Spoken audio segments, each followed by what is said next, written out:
আসসালামু আলাইকুম বন্ধুরা, কেমন আছেন?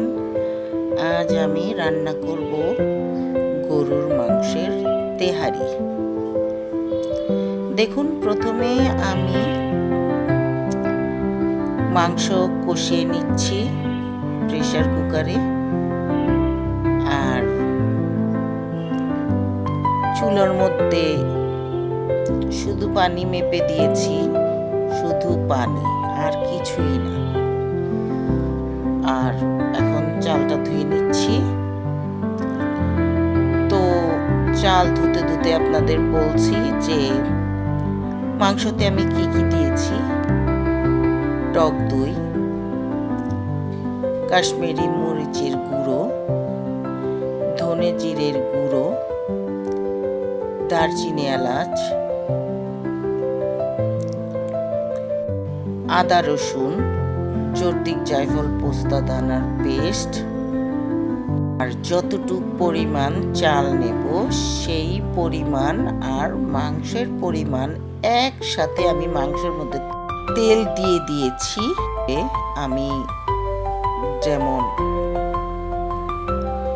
আধা পোয়া তেল চাউলের জন্য, আর 1 কেজি মাংস যদি হয় বা 1.5 কেজি মাংস হয়, তাহলে আধা পোয়ার চেয়ে একটু বেশি, তাহলে কি হলো, 1 পোয়ার চেয়ে সামান্য একটু বেশি তেল দিতে হবে মাংসর মধ্যেই।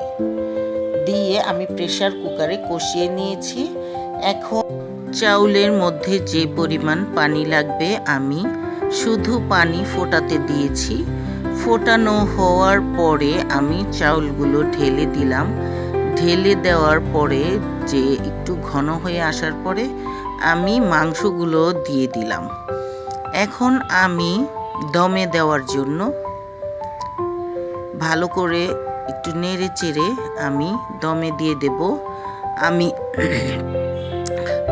1 কাপ দুধ ভালো করে, গুঁড়ো দুধ হলে ভালো করে গুলিয়ে তারপরে দেবেন, আর লিকুইড দুধ হলে তো এমনি দিয়ে দেবেন। দিয়ে ভালো করে নেড়ে চেড়ে একটু টেস্টিং সল্টও দিয়ে দিবেন, আর গোলাপ জল। সুন্দর করে ভালো করে একটু নেড়ে চেড়ে ঢাকনা দিয়ে ঢেকে একটু জমে আসলে দমে দিয়ে দিবেন। এই যে দমে দিয়ে দিলাম। এখন আমার রান্না প্রায় শেষ। এই যে দমে হয়ে গেছে, দেখুন কি সুন্দর হয়েছে, একবারে পুরান ঢাকার গরুর তেহারি, বাবুর্চি স্টাইলে। দেখুন কত সুন্দর হয়েছে। এখন আমি একটু খেয়ে দেখব। আমার জিভে পানি এসে গেছে নাড়াচাড়া করতে করতে। এখন আমি একটু খেয়ে দেখি। আমার এই রান্না আপনাদের যদি ভালো লেগে থাকে তাহলে লাইক, কমেন্ট, শেয়ার করে পাশেই থাকবেন। আর নতুন হলে সাবস্ক্রাইব করবেন। আপনারা যদি আলু খান তাহলে আলু দেবেন। আমার কাছে আবার তেহারি আলু ছাড়া ভালোই লাগে না। এখন একটু খেয়ে দেখি আমি কেমন হয়েছে, আর মন মানছে না।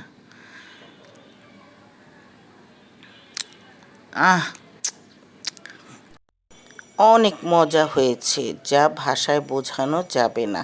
আপনারা বানিয়ে খেয়ে দেখবেন। আজ এই পর্যন্তই। খোদা হাফেজ।